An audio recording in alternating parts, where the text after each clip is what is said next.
Dragon Ball Z Budokai Tenkaichi 1 had 64 characters. Budokai Tenkaichi 2 had 136, and 3 had 161. Sparking Zero has 182 characters, before adding the 20 plus more that coming in the DLC. We got what we wanted, Dragon Ball fans, and so much more. We got community created what if situations. We got a game that will change esports forever, and we got a game that will set the new standards for anime games going forward. Thankfully. And what other game would do all of that but the creation of the late great Akira Toriyama? A great man once said, "I wish there was a way to know you're in the good old days before you've actually left them." Well, to hell with that, because the bread show's here to tell y'all. The good old days are knocking at the door, and they got the ultimate Dragon Ball game in their hands. The greatest video game series for the greatest anime has come back on the same day that the anime came back. Yeah, you be careful and process that for 1 second. Dragon Ball Daima is also out right now. And on top of all that, the makers of this game granted every reasonable community request and some, unless you are in the Super 17 community. So after you've played this loaded, no diddy game throughout the wee hours of the night, the Dragon Ball Daima premiere is gonna be ready for y'all when y'all done. I mean, what are we talking about here? When Dragon Ball Sparking Zero was first announced, I made a video on what made the Budokai Tenkaichi games so good. The fat ass character rosters. You might not even be knowing who Garlic Jr. is, but you're gonna find out through them games. And the attention to detail was always just an underrated part of the whole thing. Like, depending on which Goku form you use, Super Saiyan 1 looked different. Like, actually though, if you use an earlier form of Goku when he first transformed, the Super Saiyan hair has more blonde and fluffy texture to it. But if you use a later form of Goku, his Super Saiyan hair got more gold and spiky. Just like the anime. Okay, so let me get this straight. Bandai Namco took into account the different ways Goku was drawn based on the studio Toei outsourced work from, and you thought Sparking Zero would flop? Yeah, alright. By the way, y'all, what's up? I'm The Bread Show. I'm here bringing my anime opinions, my gaming opinions, and then also doing a little bit of gaming myself. Check out the streams. Drop a like on this video if you like the video, and comment below your thoughts on the new Sparking Zero game that's out. Because let's talk about it. I've never seen a game start so much pre-game shit talk. People were beefing for a whole year about a game that didn't even come out yet. They didn't get no practice on that, John. They didn't even get a chance to touch the sticks not one time, and they talk about some see me when Sparking Zero drop. Just hearing myself out loud say, see me when Sparking Zero drop gave me flashbacks. I already streamed the game, y'all, and trust me when I say it's a hit.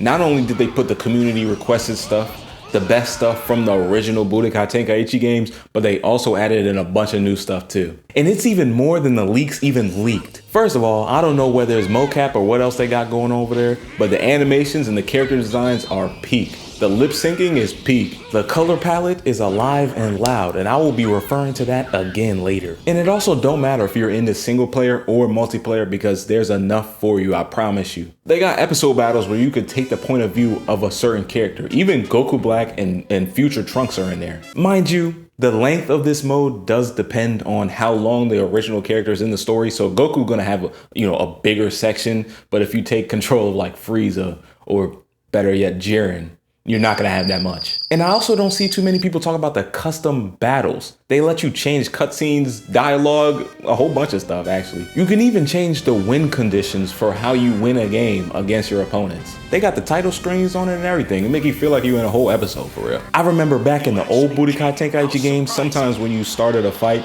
there would actually be dialogue, unique dialogue between each character. Sometimes it'd be two characters that know each other, like Android 18 or Trunks, they would say something. And other times it would be two characters that don't know anything about each other, and then they just say something random or call out the fact that they know nothing about each other. And I used to look forward to those tiny ass dialogue sections, so I know people are gonna be live with this one. And I also know that there's gonna be some creators that are gonna be live. They're gonna live in this mode right here, making content and a whole bunch of other stuff. There's gonna be a whole bunch of people making content on the what ifs. Yeah, this is a game that has a lot of folds to it. And then there's more cinematic built-in what ifs, of course. My main takeaway from this game, which is probably gonna be a pretty unique one, but who cares? I think this game is going to be great for esports. These fights are live. I've never seen so much strategy in an arena fighter before. There are 200 characters, 180 base ones, plus they added in more with the DLC and pre-order bonuses and all that stuff. Nobody's going to be using the same ones. Everybody's going to have their own main. Everybody's going to have their own mains. And there's a lot of other fighting games there's a lot of other arena fighter games that don't have that same luxury.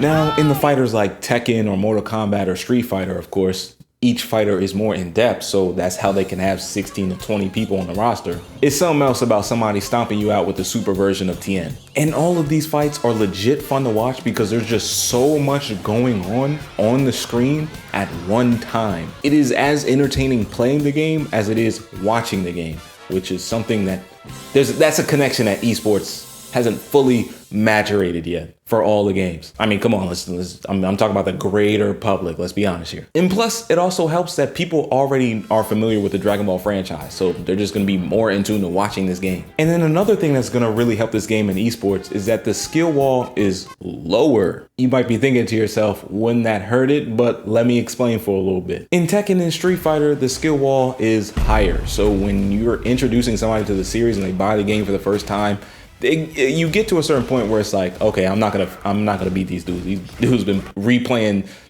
Street Fighter 4 since what, 2014? That's really not how it is in Sparking Zero. Everybody believes that they have a chance of winning, and it kind of really is like that. So I see that opening the door for a whole bunch of new people, kind of similar to how Smash Bros did. So yeah. Everybody believes they have a chance of winning, which helps the trash talk, helps the community, helps everything. Outside of the esports, this game has a lot of folds to it. There's gonna be a lot of things that you're gonna be playing over the years, and it's gonna be like, oh, I didn't know this, didn't know this. Just like the original old games had. The old games had fusions, the old games had what ifs, they had encyclopedias, they had just random details. Like Broly didn't have a flinching animation for anyone but Aurel. I'm pretty sure that was that was the only person who could make Broly flinch. These games were legendary, and they were legendary for a reason, and this game is going to be played for years to come. Honestly, and I feel like that's how it should be. But before we gush over this game any longer, we gotta talk about the cons. See, look, this is the part where we gotta get real. There's no such thing as a perfect game, all right?